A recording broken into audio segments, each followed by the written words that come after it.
Hi, BookTube. It's CMF 1267 or Connie, and I'm here to talk a little bit about currently reading and books that I hope to get to within the next couple weeks. A little bit of a book haul, just some books that I've gotten from Book Depository that I'm excited about. So let's just get started. Right now, I'm currently reading. Let's see if it'll show up here. Hold on a second.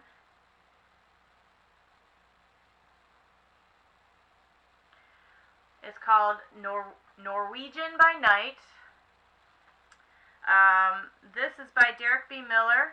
I've been mostly listening to the audiobook and following along in the ebook. I bought this for one of my book clubs.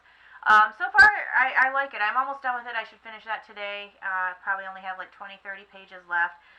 It's about an older man who had been, a Jewish man who had been in not World War II. He had been in the Korean War. He was too young to go to World War II, so he joined up for the Korean War. And it's basically about his life as he's gotten older. He's 82 years old. His granddaughter has brought him to Norway to live with her and her husband after his wife has passed away. And a crime takes place in their apartment. And he goes on the run with this little boy.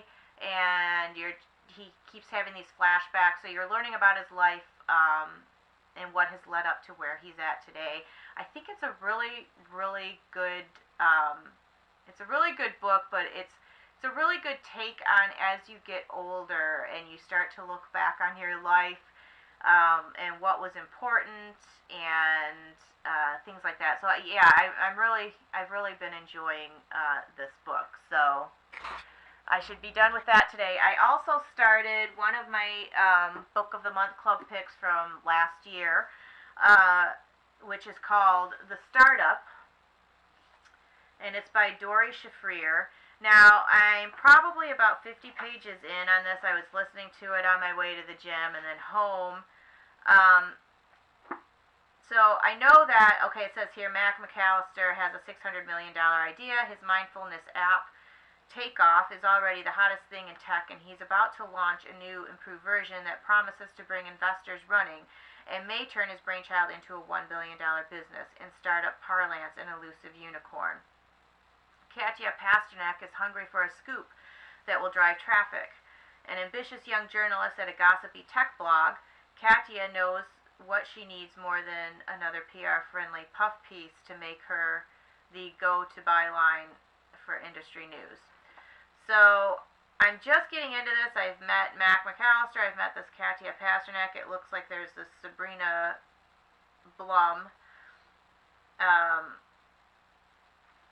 that comes up in this. So far, it kind of is reminding me a little bit of like The Circle by, I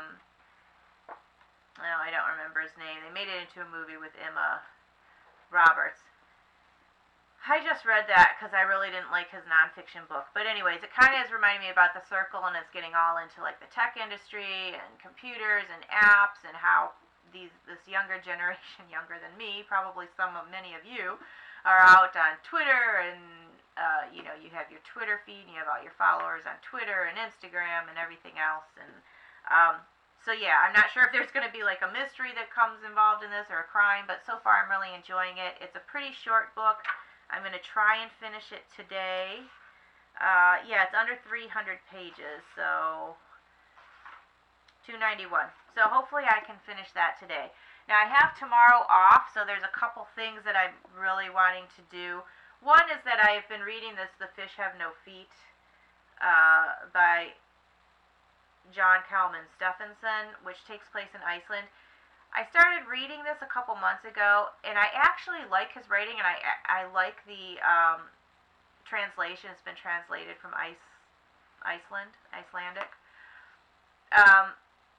But as I've said on this channel before, I listen to a lot of audiobooks, so since this didn't have an audiobook, I was just trying to read like 10 pages a day, and then somehow I got away from that, and I hadn't picked it up for a long time, and so I would really like to maybe today and tomorrow get maybe 100 pages cranked out on this, hopefully, between the 2 days, just 25 pages today, 25 pages tomorrow. I'll feel a little bit better about it, and then maybe finish it next weekend or so. So I'm hoping to get a little bit more done on this book. And now next weekend, I will probably be reading Leaving Lucy Pear, which is by Anna Solomon. This is for one of my book clubs. So, yeah, I'll get this read. I think I talked about it in one of my previous videos. It takes place in 1917. Young Beatrice Haven leaves her newborn baby at the foot of a pear tree and watches as another woman claims the infant as her own. A gifted pianist bound for Radcliffe, Bee has no room in her future for such a shameful secret, but a decade later, her musical dreams unfulfilled, she returns to her uncle's home along the coast in Cape Ann, Massachusetts, and is reunited with the woman who has been raising her abandoned child, now a bright, bold girl named Lucy Pear, with secrets of her own. In mesmerizing prose, award-winning author Anna Solomon weaves together an unforgettable group of characters as their lives collide on the New England coast against the backdrop of one of America's most turbulent decades. So this was a book club pick, so I'm looking forward to getting into this. And now, the books that I've purchased based on BookTube recommendations, and I watch a lot of the UK people. So the first one actually is a book I picked up because I had picked, no, maybe that wasn't a book of the month pick. I had picked, now I can't even remember the name of it. Anyways, this book is The Blood Miracles by Lisa McInerney. And I had read the book before this by her, which takes place in Ireland. And I really liked it. And this is like a continuation of one of the characters. So, yeah, I picked this up now that it's in paperback. I'm really looking forward to getting into this. It follows the character of Ryan, the son from the previous book that I can't remember the name of. But, anyway, so yeah, I'm looking forward to getting into this. Someone else had talked about this. I think this is a coming-of-age novel. I just saw someone talk about it last week. It's called The Queen of Bloody Everything. And it is by Joanna Naden. As Edie Jones lies in a bed on the 14th floor of a Cambridge hospital, her adult daughter Dido tells their story, starting with the day that changed everything. That was the day when Dido, aged exactly 6 years and 27 days old, met the handsome Tom Trevelyan, his precocious sister Harry, and their parents Angela and David. The day Dido fell in love with a family completely different from her own, because the Trevelyans were exactly the kind of family 6-year-old Dido dreamed of, normal. And Dido's mother, Edie, doesn't do normal. In fact, as Dido has learned the hard way, normal is the one thing Edie can never be. So I think that sounds good. The other one is based on a true story. It's called The Tattooist of Auschwitz. It's written by Heather Morris. It's based on the story of one of the men, Leo Sokolov. He's a Slovakian Jew and was given the job of to tattoo the numbers into the Jewish people that came into the war camps. So I think this will be a very interesting read. I'll hopefully be getting to that within the next month. And then the last two books I've seen all over, people are talking about, and I absolutely am not one of those people who goes crazy over book covers, but I like both of these book covers, but this one in particular. The Mermaid and Mrs. Hancock, which is by Imogen Hermes Gower. It takes place one September evening in 1785. The merchant Jonah Hancock discovers that one of his captains has sold Jonah's ship for what appears to be a mermaid.